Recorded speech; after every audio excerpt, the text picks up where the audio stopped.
Well, let's all come standing, please. And would you wet your whistles just a little bit? There we go.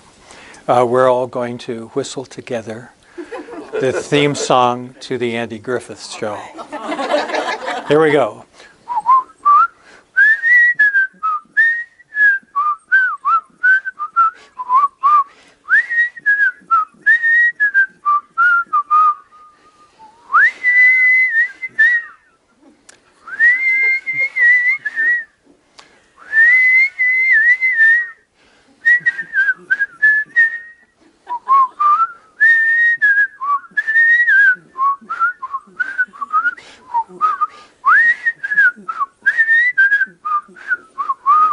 Yay!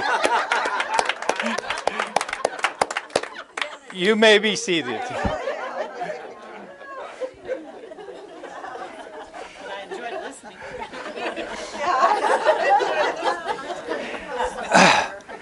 Do you feel better now?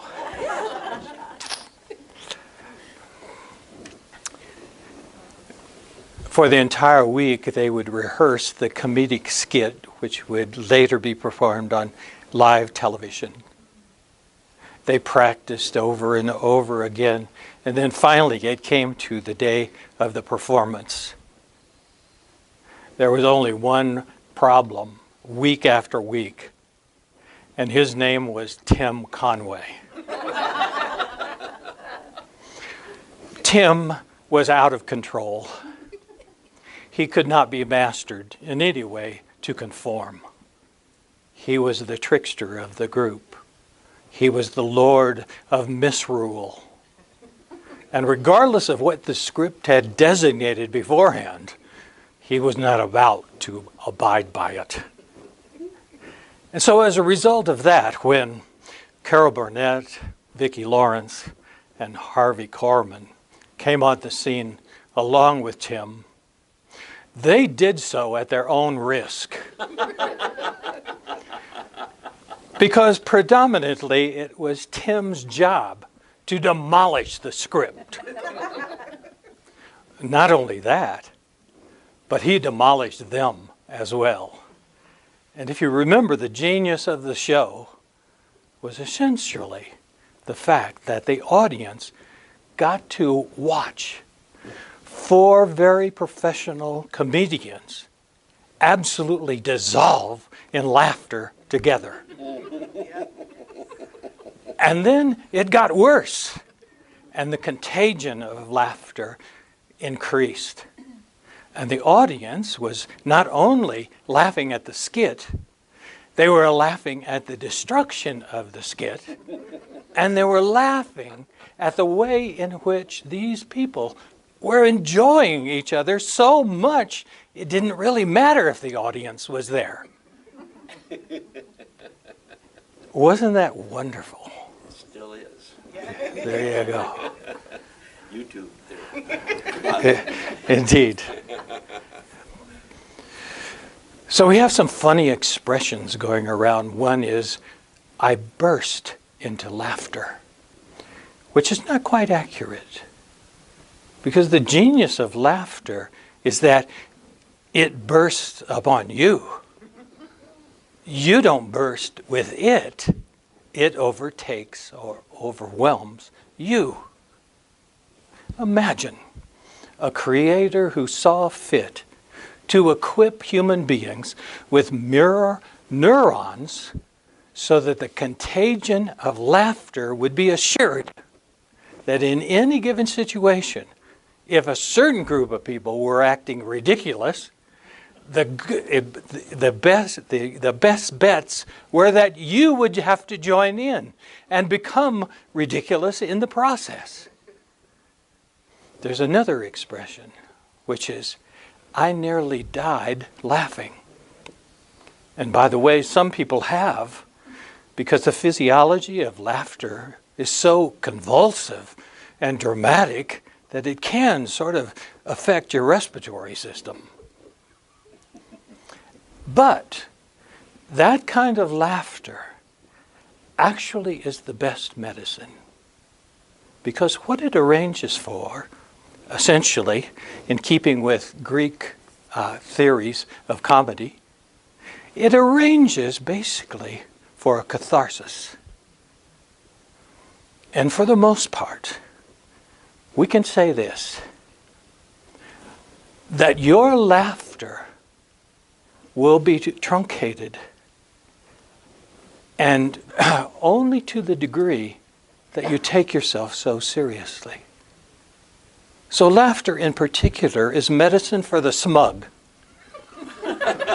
or the frozen-hearted, or the people who are caught in some kind of ideology, or religious dogma, or stuffiness, or depression, or woundedness, or whatever.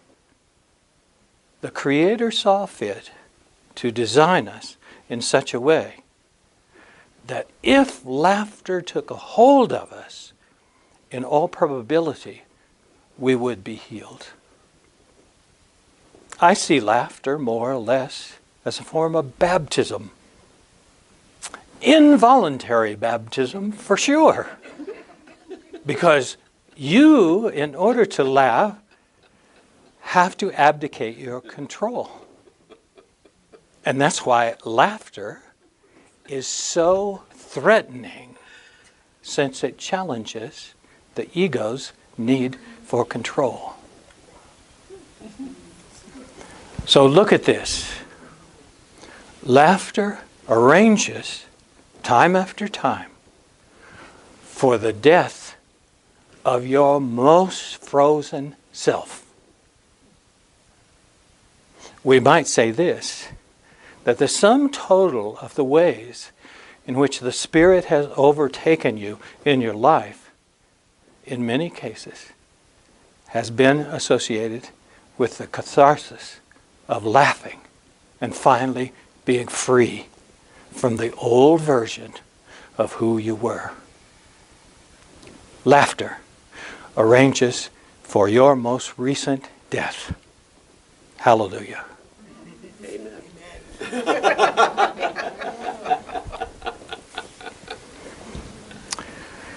Happiness is a funny word, etymologically speaking, primarily because of the root or the stem of that word, which is hap. And hap, in the old languages, basically means luck. So when we say a mishap, what we're actually saying is that was bad luck. Or when we say something happened haphazardly, it was bad luck. And then on the other hand, happiness means good luck. But happiness is to the ego as joy is to the soul. So what the ego does on any given day is try to arrange achievements and circumstances according to its dictates, so that if reality for that day corresponds to the ego's agenda, then you will have a happy day. But the truth is that happiness, therefore, is fickle, and happiness is the best thing the ego has to offer. That was said sarcastically. So there is a certain way in which at a given point in your spiritual development, you will actually graduate from happiness. And you will acclaim joy instead. Happiness is actually a human emotion and therefore fickle according to circumstances, as I just enunciated. Joy, on the other hand, is an indication of our beingness. It does not vary based upon the circumstances. So that theoretically speaking, I could be having a miserable day and still be deeply, profoundly joyful, or vice versa. Now, joy is a divine affection, but not a human emotion. And what we mean by this is that you are essentially eavesdropping on the heart of God. because joy is a divine attribute that you are sharing in. It's not a human emotion. It's very, very different. The Sufis have this teaching. It goes like this. The way that you can detect a divine affection is that the human vessel is not sufficient to the cause to contain one.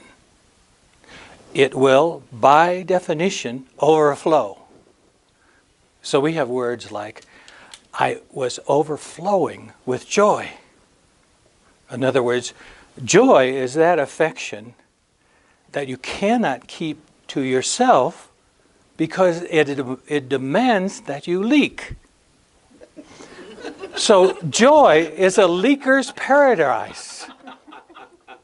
It must be shared. It cannot be kept to yourself. You know, if you very miserably accomplish a certain kind of happiness or achievement during a day, that's more or less your little snotty self. But joy is something entirely. That's to be shared with everyone. Now, let me tell you this clearly and directly, and I may have mentioned this before. There is one sure way to learn about joy, and that is the place in this world where joy has been excessively deposited to the exclusion of all else. This is the place, I tell you, where you can be assured to study joy. It's a dog's tail. That is where God chose to deposit the greatest amount of joy in this world. You see? You know, some days I am so overwhelmed and filled with the joy of God that I call it a two-tailed day.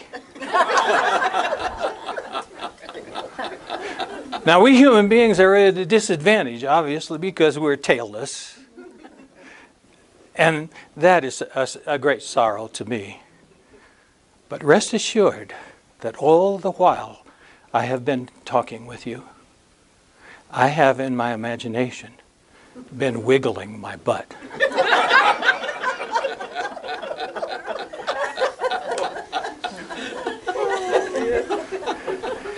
I have come to the conclusion that joy begins in the rear end and then circulates throughout the rest of the body. Now, isn't that grand? So on New Year's morning, I had this dream. There was a man standing beside me in a funny hat who I instantaneously identified as the Fool card in the tarot deck. And at that particular point, I had a bag beside me, and I opened the bag, and out came from within the bag excessive joy for the entire universe. And that's why I'm giving you this talk today. Because the cat is out of the bag.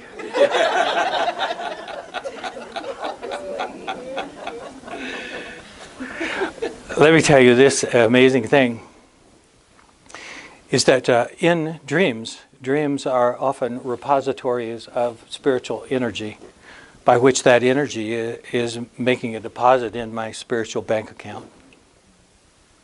So what I do is I use that dream as a portal to joy. In my imagination, in my meditations, I go back to that dream, once again, to the feeling that I felt when I opened that bag.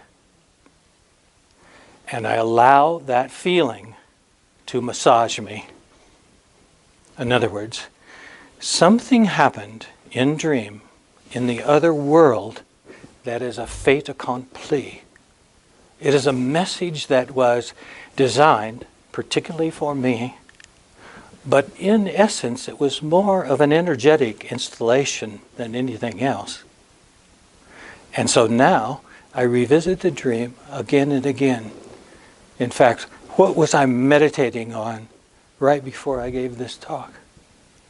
It was the feeling in that moment. If I could only let you know what was in that bag, then my talk today will have been successful. Look at this. We often say, I was beside myself with joy. And that is exactly where you should be if you are joyful. If you're only seeking as the ego your happiness, then you're still in here. You're still imprisoned in your own identity. Joy takes you out of the burden of your karmic self. And so therefore the Greek word ecstasis, from which we get our word ecstasy, literally means, once again, to be beside yourself. I was beside myself. Now, keep these things in mind. I nearly died from laughter, and I was beside myself with joy. Isn't that a curious way of languaging about these things? And I would suggest to you that when you are truly joyful, you're actually not in yourself. You're in the heart of God. Because joy is God on location. And in that regard, what I do, when I pray, I bring myself into the heart of God and I take a joy bath. That's all my prayer is accomplishing, is to allow God's joy to completely overwhelm me. So, technically speaking, joy does not belong to me. It's on loan. And it is the exercise of God being on location in this moment. Now remember, according to the Sanskrit and the Hindu tradition, the word for self is ananda. Ananda not only means self, but it also means bliss, cosmic bliss, in fact. I have these conversations with God. God said to me one night, Evan, how do you like the Milky Way? I made that just for you. Can you get into that?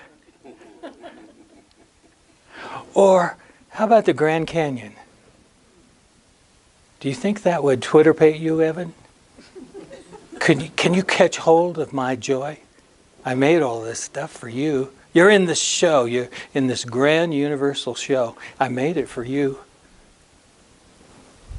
Can you get joyful for me? And that's when I realized that I'm actually, in part, just an ambassador of God's joy. And all that has to do with is, yes, yes, yes, thank you for overwhelming me with your joy. Thank you, thank you. And that's what prayer has become for me. And in a certain sense, in this world, with all of its political abnormalities, joy, being a joyful person, is the most radical thing that you could possibly do at this time, in this place. That's it. So, I want to die when laughter says to die. And I want to be beside myself when God's joy is trying to affect me. And if you're in your Ananda self, and you are overwhelmed by God's joy, and I am in my Ananda self, and I am overwhelmed by God's joy, we can't help but say namaste to one another, precisely because I have just, with a giggle, detected the fact that you are beside yourself in the same way I am beside myself. And because of that, we're going to have a very different relationship. Anandatized relationships with the coming from the depth of namaste are truly joyful. I mean, how could I not hug you if I know that the Ananda in me is dancing with the Ananda in you, because both of us are God intoxicated and we refuse to apologize for it ever again. Hallelujah. Amen. Brother.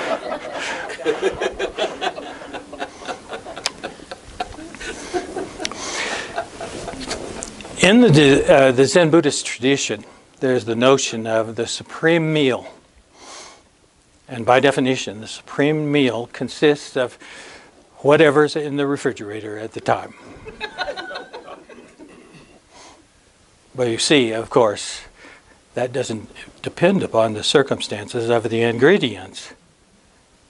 It depends on how much joy you bring to the refrigerator that constitutes making these odd things into the supreme meal.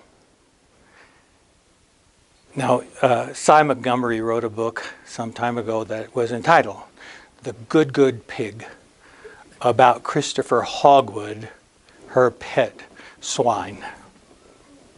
Christopher Hogwood, you might remember, was an orchestra conductor, and this pig was named after him. So what she set about to do was to study the pig, to see what the pig could teach her about life, in the same way we might study the dog's tail. And what did she discover?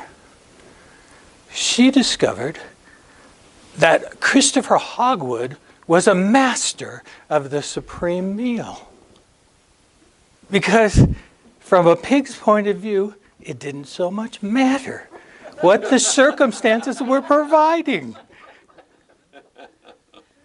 And she came up with the mantra as a result of that to express contentment. And that is, and you should put this on your refrigerator door, love your slops. Love your slops, which is just another way, a non-Buddhist way of talking about the supreme meal. Oh, and by the way, all the neighbors, would collect their leftovers, etc., etc.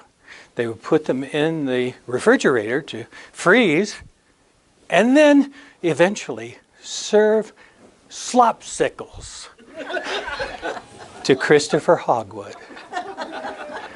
Slopsicles. Now, this philosophy of love your slops is actually a different way of just talking about contentment, is it not? And in a certain sense, I would say that contentment is actually integrated joy. Joy is a little bit more effervescent. But contentment is, shall we say, the interiority of joy, the peacefulness, the deep peacefulness of joy. I suppose contentment is actually the prelude to any discussion of peace. If you're not contented, there's no chance you're going to come up with anything close to peace. And so in a way, contentment is the ultimate shalom. There it is. Now, if you want to study contentment, then study Christopher Hogwood and cats that purr on your chest. All of a sudden, you're there, lying on your back, in bed, and the cat bounds bedward and comes to snuggle on your chest because, truthfully, the cat is worried about the condition of your heart. And cats are secret cardiologists. They know exactly when you're out of harmony with the universe. And so they come to purr on you just in case your heart needs an adjustment. And isn't that wonderful? By the way, you know, we think we're so smart because we invented oming. The truth is, we were taught that by cats.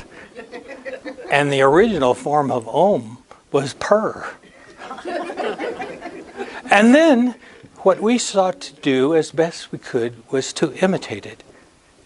And we imitate purring in the form of humming, which is almost a lost art. Humming is interesting because the lips are sealed, and therefore the music of whatever you're creating goes right into your skull at that particular point. And you know, humming does not depend upon a specific melody. It's more like Tim Conway. Just do it any way you want to. So a lot of people, when they hum, they actually dawdle, don't they?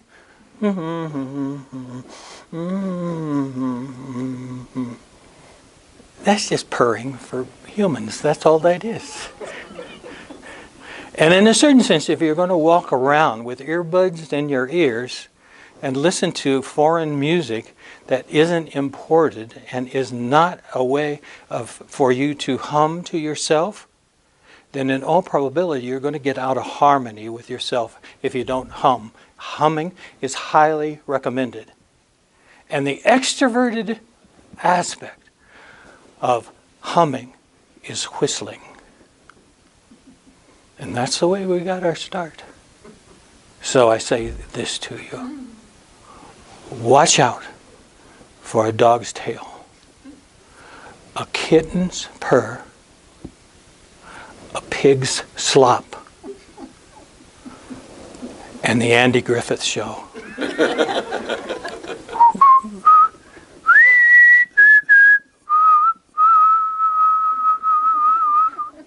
God bless you.